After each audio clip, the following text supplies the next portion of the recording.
tous les amis, en espérant que vous portez bien, que votre famille va bien, que vos projets avancent pour le mieux et que tout va dans le meilleur des sens possible. C'est toujours votre gars qui est là pour partager le savoir, aider les hommes à s'élever et à se libérer. Et on est parti pour une nouvelle vidéo.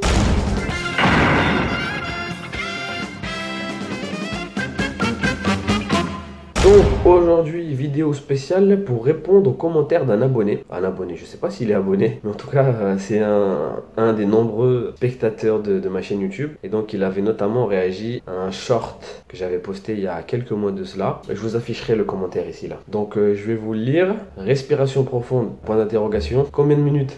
Point d'interrogation. Une vidéo sur ce sujet, point d'interrogation. Merci. C'est-à-dire que le mec, il s'est cru au fast-food, quoi. Il s'est cru au tacos. Donc, je voudrais...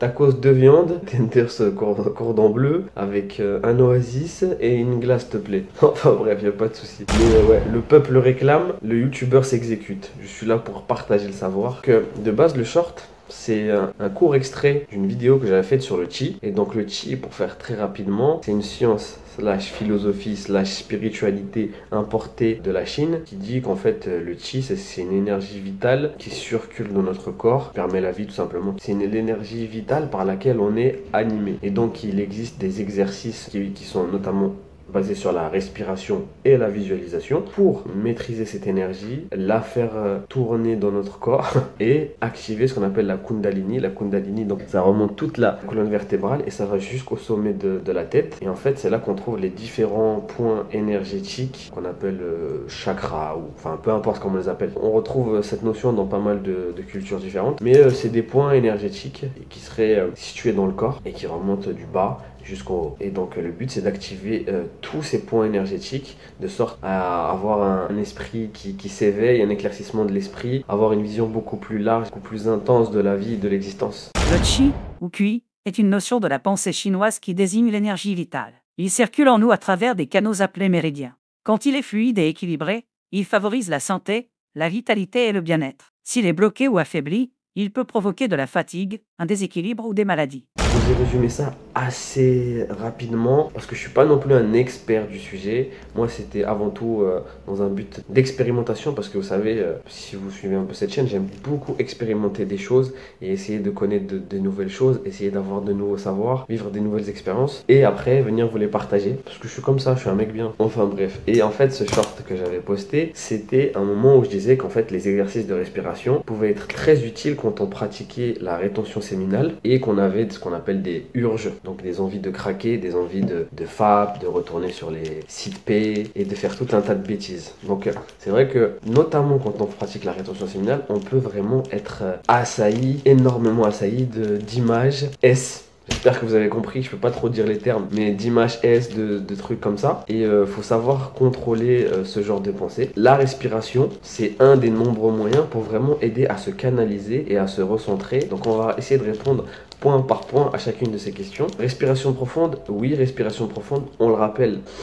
On inspire par le nez, on expire par la bouche. Quand on inspire, on prend le temps de bien gonfler sa cage thoracique ainsi que son ventre pour faire rentrer un maximum d'air. Et après, on expire la totalité de l'air qu'on a inspiré. Et on répète ça autant de fois que nécessaire. Donc si vous n'avez pas l'habitude de faire des exercices de respiration, il y a de fortes chances pour que vous ressentiez des picotements un peu partout dans votre corps, mais notamment aux extrémités, c'est-à-dire les mains, les pieds, parce qu'en fait, votre corps, il n'a pas l'habitude d'être aussi bien oxygéné parce que la plupart des gens respirent très mal. Enfin, quand on est dans une respiration de tous les jours, on respire peut-être à, je dis un chiffre au hasard, mais peut-être à 30% de nos capacités réelles de respiration. Donc, ce qui fait que quand on prend le temps de respirer correctement, en fait, nos organes sont beaucoup mieux oxygénés. Donc, ça peut provoquer certains désagréments parce que le corps n'est pas habitué. Moi, personnellement, ça me l'a fait. Ça me le fait plus trop. Donc, toujours prendre le temps de faire des grandes respirations. Juste la respiration, ça peut suffire. Pour vous aider, vous pouvez regarder, vous pouvez écouter. Vous trouvez ça facilement sur YouTube. J'essaierai de vous mettre des exemples par-ci par-là de vidéos avec des sons binauraux. Ça s'appelle comme ça. Je rectifierai si c'est pas ça. Des sons binauraux, c'est des musiques avec des fréquences bien précises qui aident beaucoup pour la concentration, pour la méditation. Enfin, il y en a énormément sur YouTube. Il y en a une pléthore. Les sons binauraux sont des battements créés quand on écoute deux fréquences légèrement différentes. une dans chaque oreille. Le cerveau perçoit alors une troisième fréquence. On dit que ces battements peuvent influencer les ondes cérébrales. Ils sont utilisés pour favoriser la relaxation, le sommeil ou la concentration. Leur efficacité reste discutée, mais beaucoup les trouvent apaisants. Facile à trouver, je vous mettrai quelques exemples, mais franchement vous pouvez trouver ça facilement. Si vous avez un peu de mal à vous concentrer ou à vous focus, ou si vraiment la respiration, enfin c'est pas forcément un truc que vous avez l'habitude de faire, mettez ce genre de son, ça va vous mettre dans une espèce de bulle et vous aurez beaucoup plus de facilité à effectuer ce genre d'exercice. Donc je vais vous donner quelques exemples d'exercices. Donc le premier exercice, c'est la méthode Wim Hof que je vais vous mettre juste après, parce que je l'avais déjà mis sur ma vidéo sur la méthode Wim Hof, mais je vous la remets.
Un autre exercice, c'est un exercice que j'ai hérité de ma formation sur le Qi.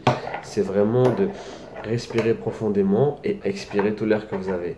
Jusque là, pas de souci. Mais en même temps que vous faites ça, vous visualisez une énergie. Il faut que vous soyez debout pour faire cet exercice. Une énergie qui part du sol et qui remonte progressivement, petit à petit. D'abord, elle va remonter aux pieds. Faites ça vraiment doucement, à votre rythme. Essayez de faire ça vraiment doucement. D'abord, elle remonte au niveau des pieds. Après, elle repart dans le sol. Elle revient du sol, elle va jusqu'au genou. Et après, elle repart dans le sol. Visualisez bien cette énergie qui descend et qui monte. Au niveau des genoux, elle repart dans le sol. Après, au niveau de la taille. Après, au niveau du thorax.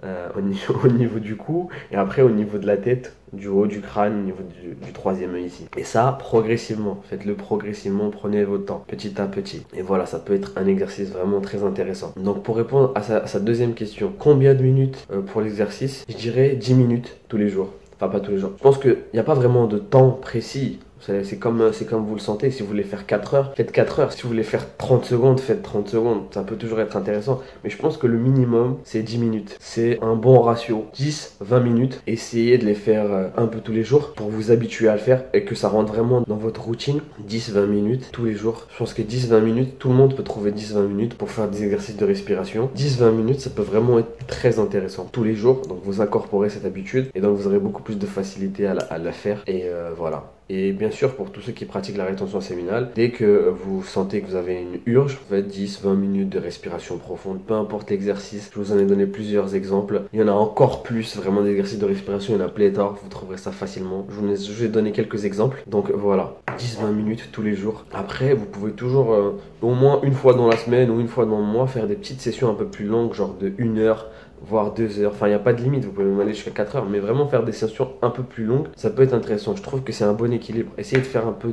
10-20 minutes tous les jours. Je sais que c'est pas toujours facile parce qu'on a tous des emplois du temps de ministre. J'espère avoir répondu à ta question. J'ai tenu parole, j'ai dit que j'allais répondre à ta question. Donc voilà. Si j'ai des choses à rajouter, je les rajouterai en post-prod. Donc voilà. Je vous remercie. Passez une excellente journée et à la prochaine. Tchuss les gars. Peace. Merci d'avoir regardé cette vidéo. Pensez à vous abonner à ma chaîne YouTube Massi HD pour découvrir d'autres vidéos et plonger encore plus en profondeur dans mon univers. Prenez soin de vous, excellente journée et à très vite. Peace l'équipe.